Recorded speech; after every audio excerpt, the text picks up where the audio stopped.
All right. 3, 2, 1. Welcome, Laurie Lamont, the infamous Matrix reimprinting trainer from, I just had to realign myself in my chair to give the round of applause from, did I get this right? Boston, Massachusetts. You did it. Yes, Massachusetts. That's where I'm from. Welcome, Laurie. I just have a little bit of background about you and how you got into tapping and what brought you to Matrix. Sure, I'd love to. So, well, what brought me to tapping was really just reading a book, and it was not a very important thing in my life. And then I was tapping one day because I was so angry about the man at my dentist office, and I heard that voice that says, maybe you should tap on it. I've learned, listen to the voice. So I started tapping on it, and in about 11 minutes, I shifted my perspective about this person, about the whole office, about how expensive it was, all the things. And there's lots of podcasts with me talking about it, so I won't get into all the details here. But when I went to the dentist the following week with two of my four kids, my daughter, who had always had a problem at the dentist's office, didn't. And so when the hygienist said, "Who wants to go first?" my daughter said, "I'll go." And the hygienist and I just sort of looked at each other like, what? And then when I went in to check on her, the hygienist was like, "Could we get pictures of your teeth?" And it was like, first time we had got x-rays. And the dentist said, "Well, you need a special appointment to do gas, which is a cavity." We had gas, or even, I don't even Tylenol my kids, and I'm giving my kid gas to the dentist because it was such a problem to get her to do anything there. And my daughter's like, "You can fill it now." And the dentist literally looked at me and said, "I will not work on her mouth," because she had had so many problems with my daughter over the years. But she's a completely different person and has been. So And I so, would actually say, let's just clarify this, because I think this is a biggie. yeah, That you didn't actually tap on your daughter. nope. You actually did the tapping on yourself. Mhm. And previously to this, your daughter was or found it challenging with the dentist, so much so that the dentist didn't want to work with her. Yes, I'm going to tap on that one. yes. It was a husband and wife dentist office, right? And so the husband was the person that pushed every single one of my buttons. Like I was the worst version of myself around him, we'll just say. And the wife was lovely, but she, had had so many problems with my daughter over the years. And so, yeah, 11 minutes tapping in the car about how I felt about him and the office. And really what it was, which I realized after I got trained and I did more research on this, when I went to the dentist, I never had a problem. But my mom, we would all go, and my mom would, I'd be watching my siblings in the waiting room. My mom would have her turn, and then she'd go and pay. And I could feel her energy when she'd be writing that check. And I stored it away in my brain. Paying for four kids at the dentist isn't safe. And so next thing I know, I have four kids. I don't have dental insurance. I'm paying like $1,000 every time I step foot in there. And I'm pumping out this like danger, danger energy. And my daughter picked up on it. So of course she was having panic attacks. Like, I think this is what people call, oh, it's generational.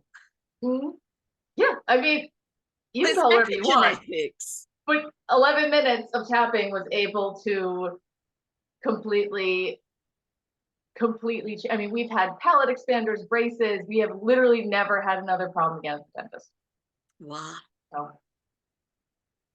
That's just an amazing story. so that got me hooked. Yeah. Really? I wonder why. Right? And once I realized the impact that, I mean, they say that of course we have an impact as parents on our children, but you don't realize it until you actually can see it. Yeah. And I beat myself up for a bit on that one because, she was having those issues because of me, but then I would have never understood the power of EFT if she hadn't been that model. Yeah. So I'm just ever grateful. Yeah. Yeah. How amazing. I just love that. I love working with clients and asking them that question about, because as you know, I don't work with kids. Um, but if the parent has a problem with their kid, I like to ask that question. So what was going on in your life at that age? Mm-hmm. Yeah. So powerful. Mm-hmm. So that's how you got into tapping. And Yep. how did you get into Matrix? Well, actually, at my very first training of EFT, the trainers were kind of like already they were talking about Matrix in the EFT 1 and 2 training, and so it was I got trained in Matrix.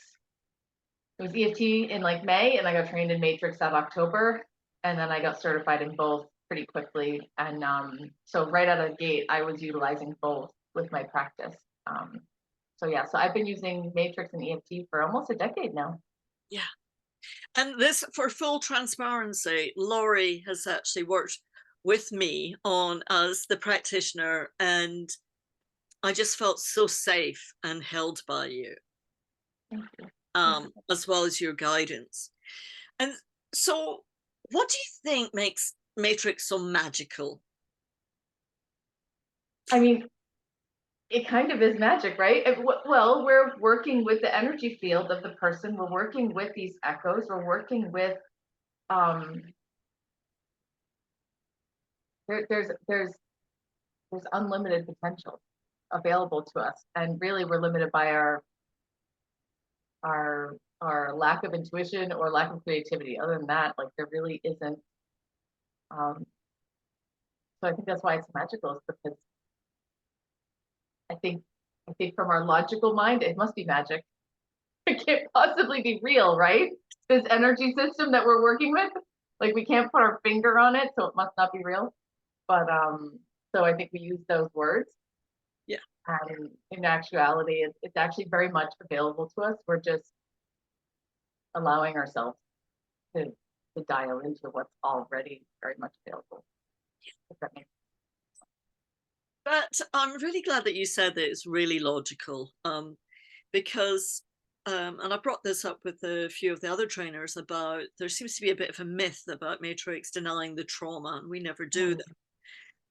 And do you have a story that you'd like to share that's perhaps a magical story? Because I love the word magical, because I'm seem to be stuck in that word today. I can't get past that word. Might have to tap on that later. Regarding yourself or a client or one of your students, regarding this beautiful, gentle technique.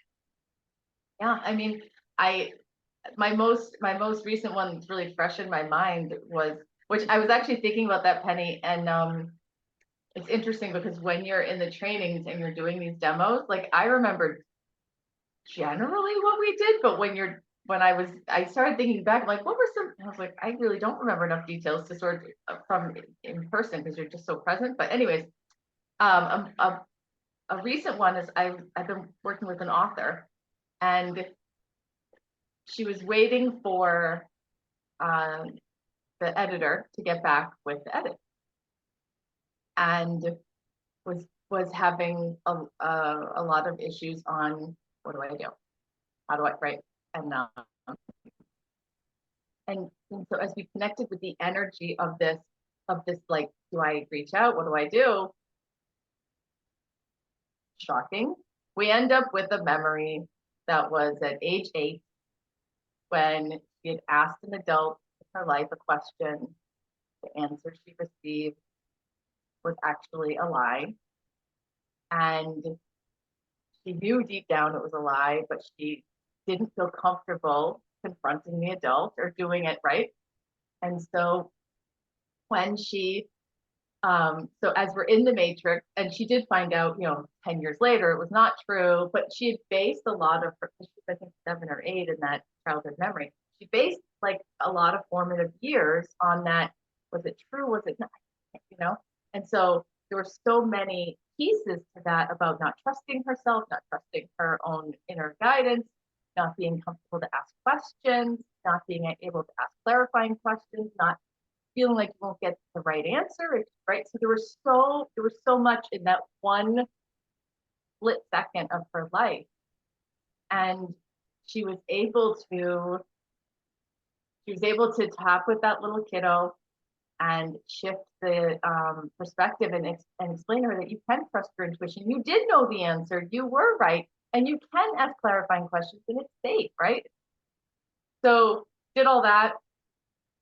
And then lo and behold, the edits were in, messaged me the next day. She's like, my edits were in my inbox waiting for me. It's like, of course they were.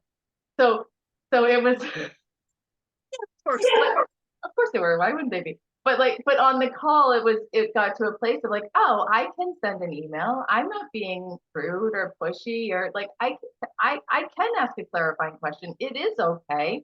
And her intuition on why she hadn't gotten the edits was actually correct on why and so it was very validating and very tangible. I don't know if that's super magical, but I mean, in my mind, even the ones that feel like when they come to you with a memory and like, oh, I don't see how this could be related. It's like, give us a minute, we'll figure it out because it will be related. The subconscious knows. It's all, So I really love that story as a great way to articulate how something in our current is affected. Our childhood memories are basically pretty much always related to our current stuff, and by addressing them, everything just sort of falls into place. I find it so fascinating, don't you, that these echoes, these parts, take on a whole perception, not necessarily fact, but not necessarily fiction either. However, they're still running our lives 10, 20, 50, 60 years on. And right, and then as you were saying before, and then pass that on through the epigenetics and through the intergenerational stuff, and then you're running programs that, yeah, it's so fascinating to me, and it's just incredible to see the client connect the dots, and then and like you said, no, we're not changing the trauma. The trauma happened. We're validating what happened, and we're addressing the belief systems that came from that trauma. Yeah. That's what we're addressing. I mean, yes, we want our people to feel safe, and we want them to experience, to go through the process in as safe way as possible. We're not saying that didn't happen. But yeah, it happened. And what did you learn from it? What did you make it mean? What was the decision you made? And how can we shift that for today? And that way, what's one of your, I mean, you've already told the dentist story, which is amazing, but how has Matrix helped you become the excellent trainer that you are today? Oh gosh, I've been really blessed, and just from I view Matrix has been, it's been life-changing for me personally, and actually you as my practitioner, you've been my practitioner as well, and you've been able to help me shift a number of belief systems through the Matrix. I've also found a lot has come forward for me anyways, with past lives, or with I guess really parallel lives. There's no such thing as time isn't a real thing, which I'm still playing with that concept. I don't fully grasp it, but I understand that it's parallel life, whatever. But addressing my own belief systems on putting myself out there and being a person of a of a nature that is helping others, and there's been a number of parallel lives where I've experienced persecution for that, and so addressing those has created kind of like a level of fearlessness now. Just sort of like going forward. I loved we had a chat last week. Yes. And I loved that all the stories you shared last week, which you haven't shared this week, is about empowerment. And I brought up the fact then that all of your stories were about empowerment. Of course, your company, your name of your is Empowerment EFT. Yeah. And so that for me, I'm listening to you, hearing the fearlessness is about you empowering Mhm. ourselves. Well, at the end of the day, I mean, on a spiritual level, I think I think we happen to be living in a very exciting time, and I think it's very important. Um, there is a collective conscious shift that's happening, and I think we have a choice right now to be a part of that solution, or kind of keeping things the way that they are, I guess, so to speak. And so I've been saying, even actually before I knew about EFT, that my purpose here is to raise the vibration of the planet. And that has shifted a bit, rather from vibration more so to frequency. And I think, um, and I've been thinking a lot about the work that we're doing with EFT. And when we help people shift out of that world of trauma, whether it's with EFT or Matrix, this is, I would say probably the majority of my trauma work, I use Matrix. When we shift, when we shift them out of that place with the trauma, it just automatically raises their frequency. And when one person's frequency gets raised, that has an impact on the collective. And so then it just gets very exciting. Like, Yeah, we're changing the whole world, like one trauma at a time. And it really, it jazzes me up, we'll just say. But yeah, and so I look at every memory, even that woman who, who was told that, she was told a lie, and she took in that moment that she wasn't allowed to speak up and ask questions and believe in herself. It was a big shift. And that impacts the people around her, not just her. And so anyway, so yeah. So I don't know yeah. if I answered your question, but No, you have, because I'm hearing that you're saying, this is my interpretation, that we're like little raindrops in dropping into that big ocean, and people think, well, that's not much, but gosh, if we can just be ourselves and assist one person in our lifetime, and you're um, dealing with hundreds and thousands of people, that one drop becomes a big puddle, which becomes a ripple, which becomes a wave, which becomes a positive tsunami. Perhaps tsunami is not quite the right word. Um, However, it becomes that big tidal wave that starts shifting, and the ocean is so important of mhm, the earth. Um, absolutely. I'm so excited. I'm so excited about chatting to you more. And just remind everybody of how they can get hold of you. Sure. The easiest way is to go to my website, which is Empowerment EFT. Yeah.